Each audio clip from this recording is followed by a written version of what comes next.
Hello ಎಲ್ರಿಗೂ, ಇವತ್ತು ರೆಡಿಯಾಗಿ ಗಾಂಧಿ ಬಜಾರ್ ಕಡೆ ಹೊರಟಿದ್ದೀವಿ. ಒಂದು ವಿಶೇಷವಾದಂಥ ಅಂಗಡಿಗೆ ಹೋಗ್ತಾ ಇದ್ದೀವಿ. ಬರ್ಡೇ ಪಾರ್ಟಿಗೆ ರಿಟರ್ನ್ ಗಿಫ್ಟ್ಸ್ ತರೋದಿದೆ. ಗಾಂಧಿ ಬಜಾರ್ ಅಂದರೆ ಗೊತ್ತಲ್ವಾ ನಿಮಗೆ, ಅದರಲ್ಲೂ ಕಾರಲ್ಲಿ ಹೋಗ್ಬಿಟ್ರೆ ಅಂತೂ ಕಾರ್ ಪಾರ್ಕಿಂಗ್ ಸಿಗೋದೇ ಇಲ್ಲ. ಆದರೆ ಈಗ ಆ ಪ್ರಾಬ್ಲಮ್ ಸಾರ್ಟೆಡ್. ಯಾಕಂದರೆ ವಿದ್ಯಾರ್ಥಿ ಭವನ್ ಎದುರುಗಡೆನೆ ನೋಡಿ ರೈಟ್ ಪಾರ್ಕಿಂಗ್ ಅಂತ pay and park multi level car park ಮಾಡಿದ್ದಾರೆ.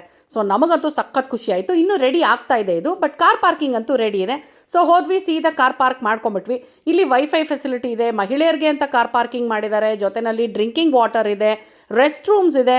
ಸೊ ಸಾಕಷ್ಟು ಫೆಸಿಲಿಟೀಸ್ ಇಲ್ಲಿದೆ. ಜೊತೆಯಲ್ಲಿ 24/7 ಕಾರ್ ಪಾರ್ಕ್ ಮಾಡಬಹುದು. ಇದು ಹೊಸದಾಗಿರೋದ್ರಿಂದ ಸಾಕಷ್ಟು ಜನಕ್ಕೆ ಈ ವಿಷಯ ಗೊತ್ತಿರಲ್ಲ. ಸೊ ನೀವು ಸೇವ್ ಮಾಡಿಕೊಂಡು ಹೆಚ್ಚು ಜನಕ್ಕೆ ಶೇರ್ ಮಾಡಿ. ಈಗ ಆ ಅಂಗಡಿಗೆ ಹೋಗೋ ಟೈಮ್ ಬಂತು. ಸೊ ಲಿಫ್ಟ್ ಫೆಸಿಲಿಟಿನೂ ಇದೆ. ಲಿಫ್ಟಲ್ಲಿ ಸೀದಾ ಕೆಳಗೆ ಬಂದ್ವಿ. ವಾಕಬಲ್ ಡಿಸ್ಟೆನ್ಸಲ್ಲೇ ನಾನು ಹೋಗಬೇಕಾಗಿರೋ ಅಂಗಡಿನೂ ಸಿಕ್ತು.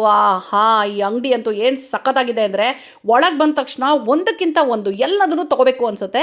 ಇಲ್ಲಿ ರಿಟರ್ನ್ ಗಿಫ್ಟ್ಸ್ ಎಲ್ಲ ಜಸ್ಟ್ 25 ರೂಪೀಸಿಂದ ಸ್ಟಾರ್ಟ್ ಆಗುತ್ತೆ. ಕೊರಿಯನ್ ಟಾಯ್ಸ್ ಆಗಿರಬಹುದು, ಯುನೀಕ್ ಐಟಮ್ಸ್ ಆಗಿರಬಹುದು, ಸ್ಟೇಷನರಿ ಆಗಿರಬಹುದು, you name it, you have it. ಇಲ್ಲಿಗ ಎಕ್ಸ್ಕ್ಲೂಸಿವ್ ಆಫರ್ ನಡೀತಾ ಇದೆ. ಆಫರ್ ಏನು, ಶಾಪ್ ಯಾವುದು ಅಂತ ತಿಳ್ಕೊಬೇಕು ಅಂತಿದ್ರೆ ಶಾಪ್ ಅಂತ ಕಮೆಂಟ್ ಮಾಡಿ. ನಾನು ಕಂಪ್ಲೀಟ್ ಇನ್ಫಾರ್ಮೇಷನ್ ಇರೋ ಇನ್ನೊಂದು ವಿಡಿಯೋನ ನಿಮಗೋಸ್ಕರ ಅಪ್ಲೋಡ್ ಮಾಡ್ತೀನಿ. ಗಾಂಧಿ ಬಜಾರ್ಗೆ ಬಂದಿದ್ದ ಕೆಲಸ ಮುಗೀತು, ಕಂಪ್ಲೀಟ್ ಶಾಪಿಂಗ್ ಆಯಿತು, ಸುಸ್ತಾಯಿತು, ಮನೆ ಕಡೆಗೆ ಹೊರಟ್ವಿ. ನಮ್ಮ ಕಾರ್ ಪಾರ್ಕಿಂಗ್ ಚಾರ್ಜಸ್ಸು 80 ರೂಪೀಸ್ ಆಯಿತು. ಈ ವಿಡಿಯೋನ ಹೆಚ್ಚು ಜನಕ್ಕೆ ಶೇರ್ ಮಾಡಿದ್ರೆ ಈ ಇನ್ಫಾರ್ಮೇಷನ್ ಎಲ್ರಿಗೂ ತಲುಪುತ್ತೆ. ಏನಂತೀರಾ?